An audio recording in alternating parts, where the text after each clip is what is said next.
right, hi everybody. Thanks so much. Good to see you all. Thank you. Thanks. Hi.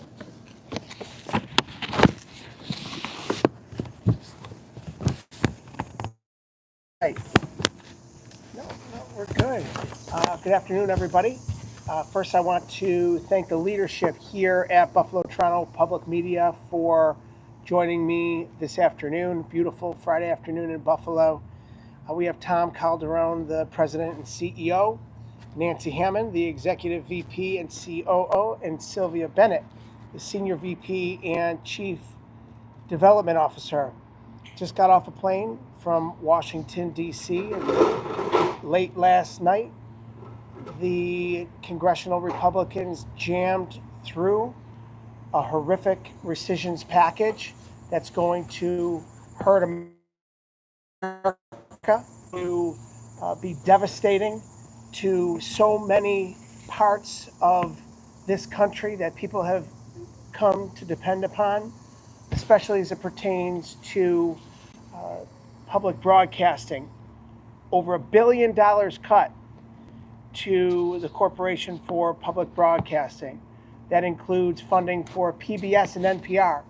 Those are services, essential services people depend upon all across this nation, including right here in the Western New York region. We know how important it is for the services rendered through PBS programming in the mornings for our children, like Sesame Street, Mr. Rogers' Neighborhood, and Reading Rainbow. Generations of Americans have been taught their ABCs and 1, 2, 3s by this extraordinary public broadcasting and educational programming, including myself. My generation grew up in the 80s watching Bert and Ernie and Big Bird and Cookie Monster and Oscar the Grouch and Sesame Street, and learned so much about the world, not just about what was taught in this important programming educationally, but how they taught it, how they taught us to treat one another with dignity and respect. And that continues today with the public broadcasting. And that funding from the federal government has been cut by over $1 billion. It is just a sad day in America. It's terribly disheartening when you have funding for public broadcasting that communities like ours have come to depend upon, and it's going to have a devastating impact across this great land. Sorry, my mic's cracked. No, not at all.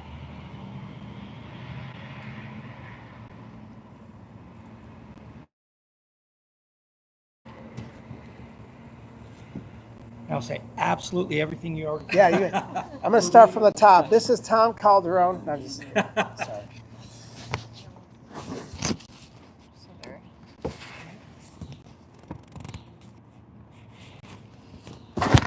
Everybody good? Look, the bottom line is here, there's $1 billion cut to public broadcasting that is educating our children, providing educational services across this country, but also providing emergency awareness as well. When we see devastating storms wreak havoc across our country, including right here in Western New York, we have this media programming that sends out alerts. That includes Amber Alerts and extreme weather alerts. We know the devastation right here where 47 souls were lost just 3 years ago with the Christmas storm.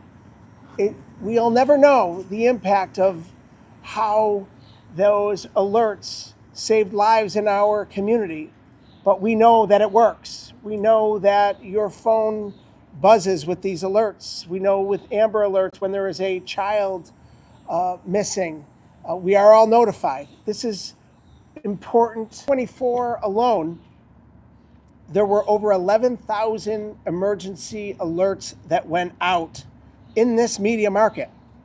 Think about that. Countless lives may have been saved because of the alerts and the warnings provided by public broadcasting. But the Republican rescission package we devastated humanitarian aid across the globe to the tune of $8 billion. This decreases America's place in the world. It hurts our reputation. It hurts our ability to be the world power that we are and to be the extraordinary diplomatic peacekeeping power that we have come to be and world nations have become on. And there is a void that is filled when America isn't there.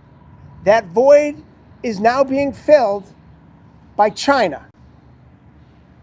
We are falling behind to our adversaries across this globe, including China, who's filling the void on American, historically significant humanitarian aid that is now being cut in this rescission package.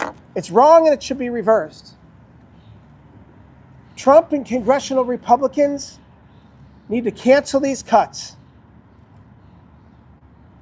It's a terrible, sad day once again in America, where just 2 weeks after they slashed Medicaid funding by the tune of hundreds of billions of dollars, slashed Medicare funding to the tune of hundreds of billions of dollars, kicked 17 million people off of their health insurance in this country to give tax breaks to billionaires, and now they're cutting important public broadcasting like Sesame Street and Mister Rogers' Neighborhood and Reading Rainbow and all of these important extreme weather alerts and emergency warnings.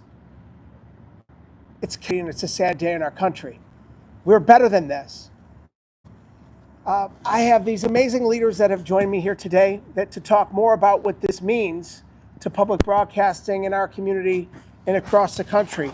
I know that they were up late last night watching the vote. It was mainly across partisan lines, and Democrats stood united. Every single Democrat voted no to this rescission package because we know how devastating that this will be across every single community in this country. Urban, suburban, and rural communities that have come to depend upon this incredible resource that's been in place not just for generations, but for more than half a century. So I'd like to call Tom Calderon, again, the president and CEO here at Buffalo Toronto Public Media, to say a few words. Tom? Thank you. Thank you. And thank you for your time in Washington, D.C., for all the meetings we've had. And your support's been incredible. So thank you. Thanks, thank Tom. you. Thank you. You know, I also want to bring up something that is kind of missed in all this, because there's just a lot of noise about these voice bites of things. This is about local. We love Morning Edition. We love Ken Burns. We love Sesame Street. This is about local. And we are the one media outlet in this region that deals with disability reports, high school football, all of these other initiatives that no one else will do on the commercial side, which is fine. But that's our role, and that's why we're here. That's our passion. So every time you hear about the warrant system and everything else, that's why we are here, to serve the public. We're here to serve the public with content. And the majority of our programming outside of PBS and NPR is done by us, or coordinating producers like the Naval Park down the thing, of all these great documentaries we've done with them.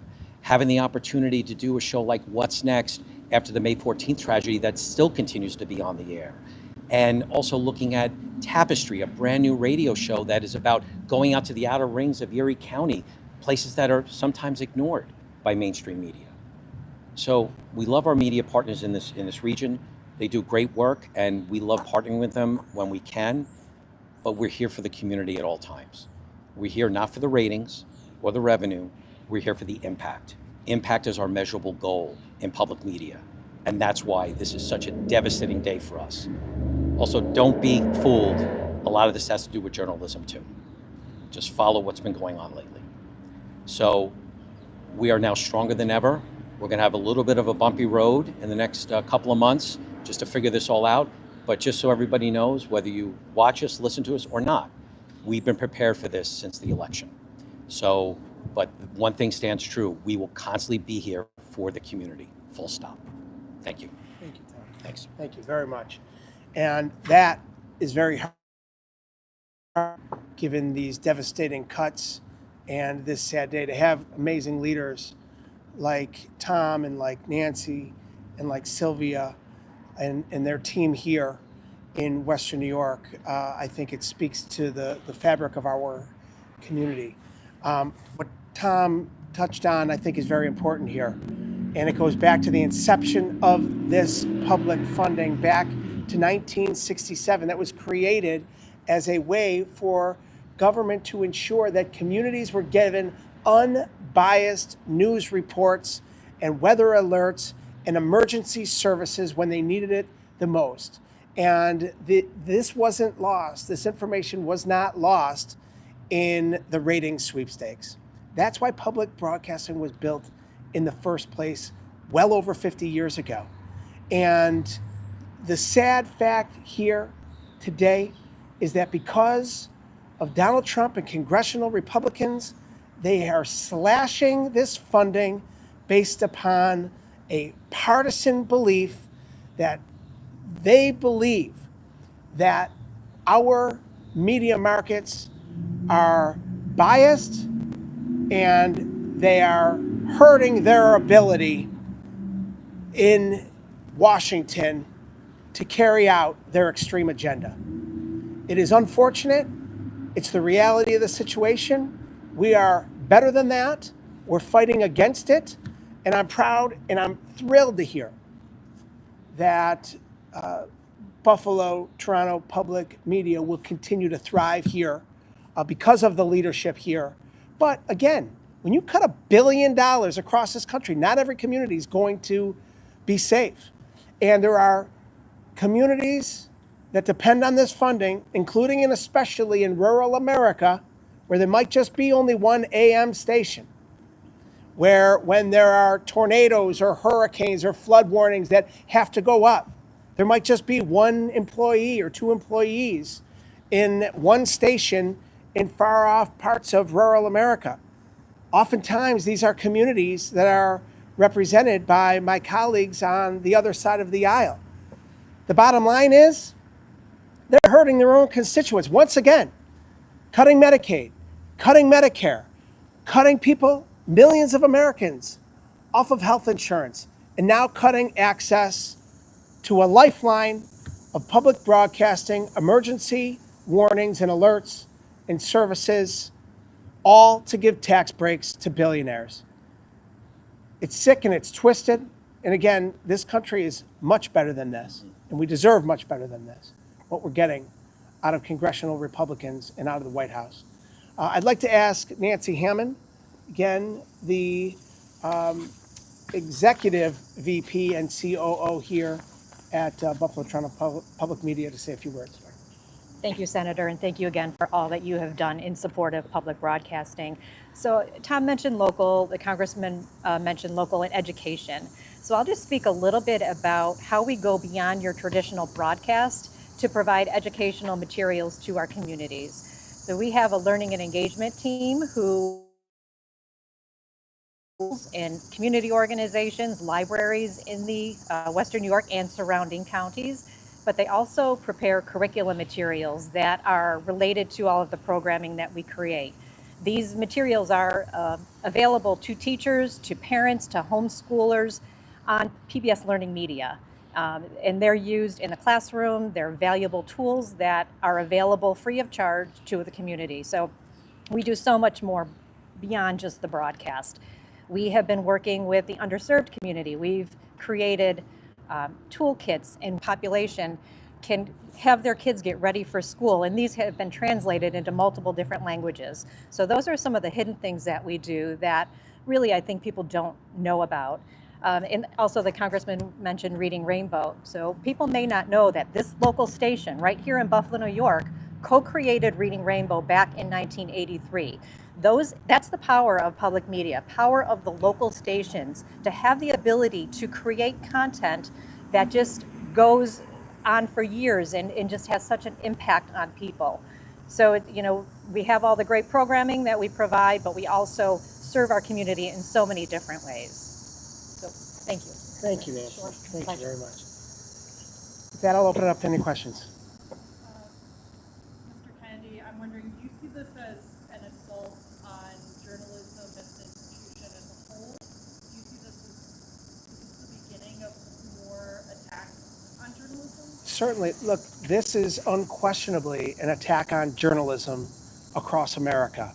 It's an attack on those that are holding this administration accountable.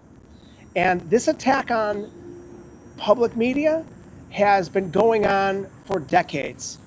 Those in power don't want accountability, and so what they're doing is attacking those that are holding them accountable. In this case, public media, by cutting over $1 billion in funding that allows public media here in Western New York and across the country to carry out their important, unbiased work.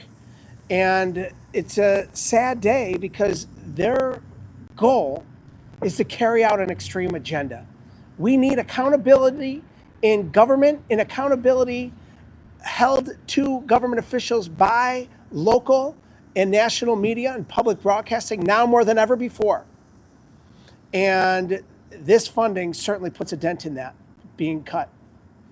Mr. Kennedy, these were funds that were already allocated and voted on. That's right. And now they're being brought back. What That's does right. that say about the power that is being basically put in the executive branch? Well, this is a betrayal to the American people. This is a promise once again being broken by the Trump administration and congressional Republicans who not only are going back on what has already been voted on, but they're promising to go back and cut even more. That means we are looking forward to devastating cuts on top of not just the $9 billion in humanitarian aid and emergency services and public broadcasting that was cut last night, or the hundreds of millions of dollars in cuts to Medicaid and Medicare and the Affordable Care Act, kicking 17 million people off of health insurance. But they're saying that they want to do even more damage. Oh, by the way, raising the deficit over $4 trillion to give tax breaks to billionaires, it's unconscionable. So we're sounding the alarm. We're using our voice and we're using our vote. And the American people are smarter than this. They deserve better here today as well. Outside of sounding the alarm, what can be done? Well, look it. I just said it. We're using our voice. We're using our vote. And we're organizing and we're mobilizing to take back the House of Representatives in 2026, to get the gavels in our hands, to restore the funding that these devastating cuts are perpetrating across this country, whether it's public broadcasting and humanitarian aid, or it's restoring funding for Medicaid and Medicare and the Affordable Care Act, to make sure that people are given the health insurance and the promise of health care in this country. By the time the midterms come around, we can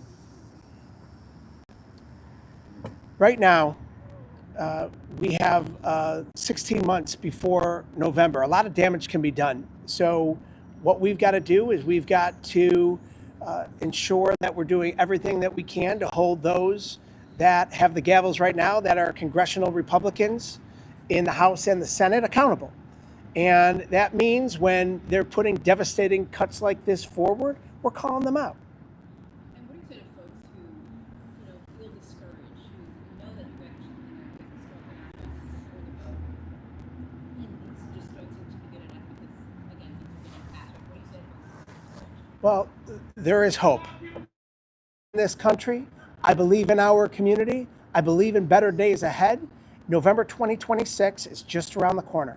And the bottom line is, when we're seeing the trifecta of a Republican president, a Republican House, and a Republican Senate that are putting in place over $1 trillion in cuts to health care in this country, kicking millions of people off of their health insurance, gutting Medicaid, Medicare, closing hospitals and nursing homes across this country, and then going back on their word to the American people and betraying them by cutting important essential services like public broadcasting and humanitarian aid. There is a much better way forward, and the Democratic Congress is going to make that happen when we get the gavels back in our hands come 2026. And talking about that way forward, this is obviously a country in law right there.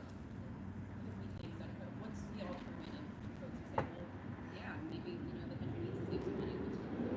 Look at, we need to cancel the cuts. And the way forward is not to cut funding for essential services and health insurance and close hospitals and nursing homes to give tax breaks to billionaires. We're the wealthiest country in the history of the world. The funding exists. This is about priorities. And budgets are moral documents. And what the Republican-led Congress under President Trump put forward 2 weeks ago was immoral, it was wrong, and it was unacceptable. And the people of this country, and certainly our community, are rejecting it outright. And we've got to take it back. We've got to go win at the voting booth. But in the meantime, all we need is 4 Republicans to stand up with us and say that this is wrong. Grow a spine. Stand up to this president. Don't bend the knee like he's a king, because he's not.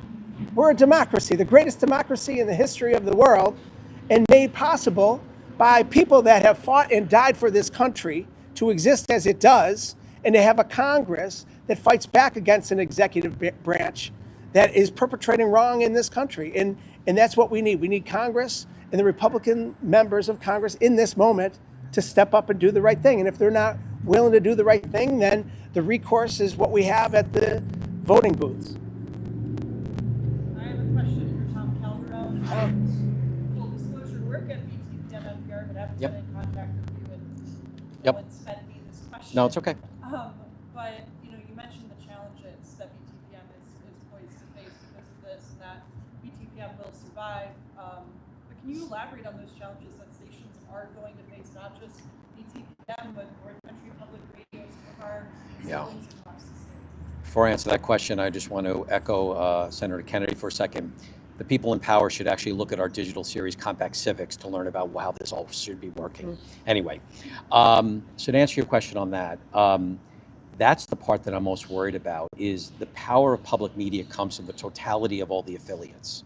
And I worry about some of these, particularly in New York State, some of these smaller stations that may go away and not provide those essential services. What we have done now to say to our New York State brethren, we're all here together to help you out to figure this out. So thankfully, we are a lean organization and make very smart decisions, both financially and creatively. But now it might be our time to give back to some of the stations that are in the state that are going to be struggling by providing them content, maybe providing them some news reports, and also helping them navigate very tricky waters. So this is a new playbook for a lot of people in the system, but I think we're going to have the right people around the table to hopefully navigate through it. For the local viewers Sure. and listeners Yeah. of BTPM, are they going to see a change because of this? Yeah, that's. And what kind of change could they potentially see? Yeah, it's a great question.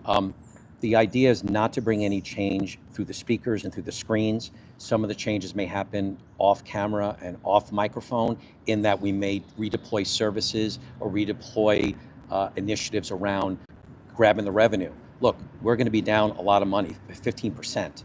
It's not a light switch. It's going to take us a while to grab that money back. So we just have to be smart about how we run our business. We don't want the people at home to notice it.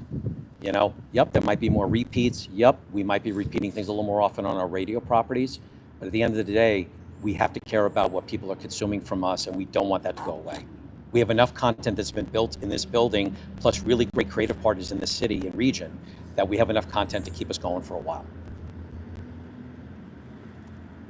Mr. Kennedy, one more question from us. So the White House has described public media as wasteful spending, leftist, bias reporting. What's your response to that? Okay, what they're calling waste, fraud, and abuse is a total fraud being perpetrated on the American people right now.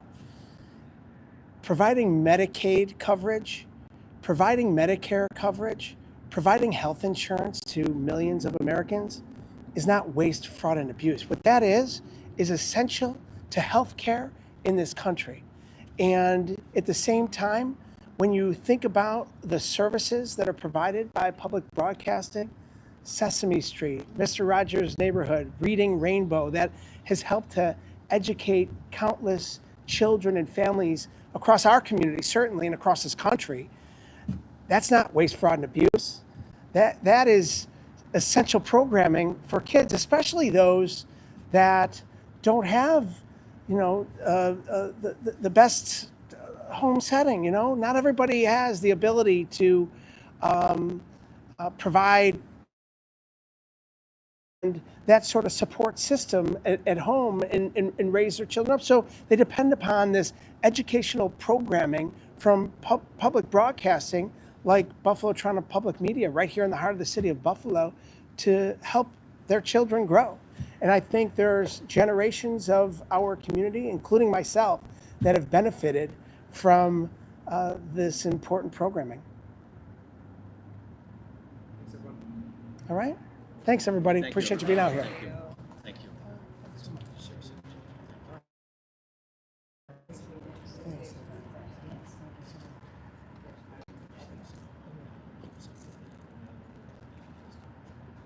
Yeah, we will. We will. This is